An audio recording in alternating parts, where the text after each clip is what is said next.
April 23rd brought players not one, but two Daytech games.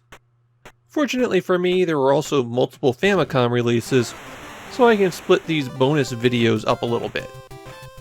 First up is Ultraman Club, Supokon Fight, the final game in the Ultraman Club series, which also happens to be nothing like any of the other Ultraman Club games. The Daytech joint ROM system was expansion hardware that Bandai released for the Famicom. It offloaded some common functions that they had to build into cartridges to the Daytech unit, and it also happened to add a barcode scanner. Daytech cartridges had their own form factor, which is why they're not part of the standard Famidaily, and were cheaper than normal Famicom games. Ultraman is a long-running franchise about a space cop who comes to Earth to fight giant monsters, and grows to giant size himself. But there will be no fighting in this game, even though there's fighting spirit in the title. This time, everyone gets together and holds a track meet.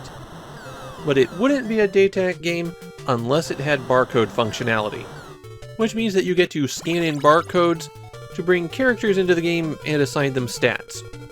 From the main menu, there's an option to just run the barcode reader so you can have an idea of what anything does before you're actually playing. Characters are rated on 3 stats: power, stamina, and speed. Speed is the obvious one. Stamina gets worn down anytime you're doing something, and if an Ultraman or monster runs out of stamina, then they collapse where they stand.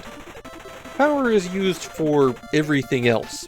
How far you'll jump, how much trouble it is for you to clear hurdles, the distance you can throw the shot put, that kind of thing.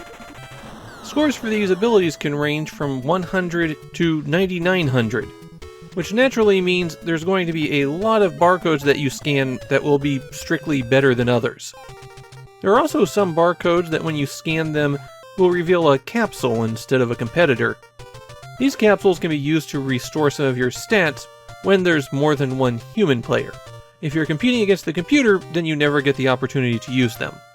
There are 2 different modes that you can choose from. One where you play all of the events, and one where you pick out a single event.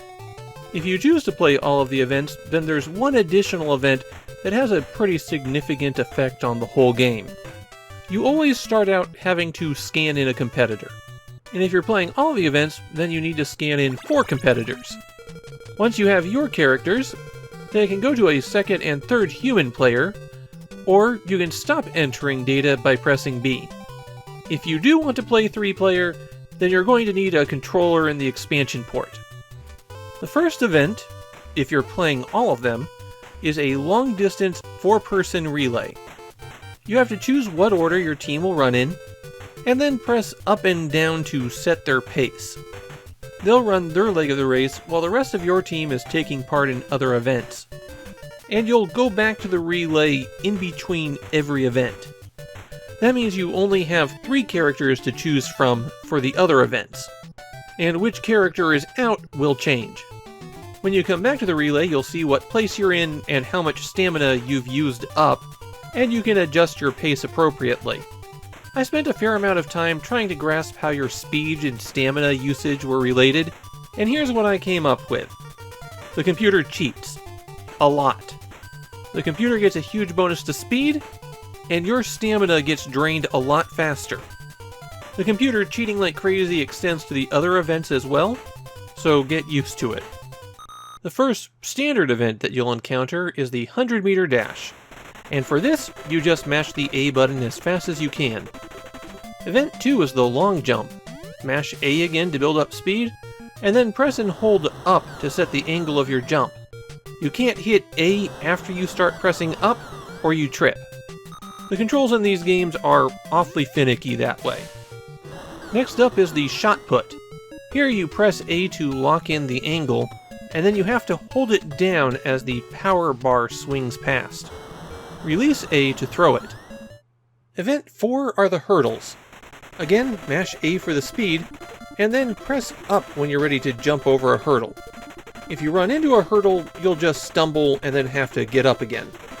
One thing you'll notice in these foot race competitions is that the screen locks on to whoever's in the lead, which means that in the event of the hurdles, you can't see what you have to jump over if they get out ahead of you.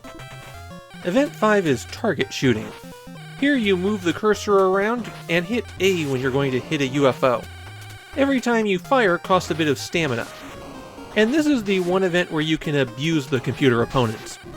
The event only ends when everyone is out of stamina, but the winner is solely determined by the number of targets you've hit. You can't outdraw the computer, it'll hit things much faster than you can. So instead, just let them burn through all their stamina, and then you can take free shots without competing with them. The final event is the triple jump, and it works just like the long jump, only you have to jump 3 times. Overall, this package is extremely similar to games like Konami's Hyper Olympic, but scanning in barcodes to give you characters with different stats actually makes it worse.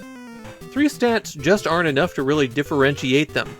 It's not like you're going to find someone with amazing speed and stamina but no power.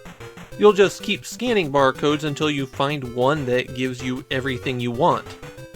Like all of the Daytac games, Ultraman Supokon Fight just isn't remembered in Japan.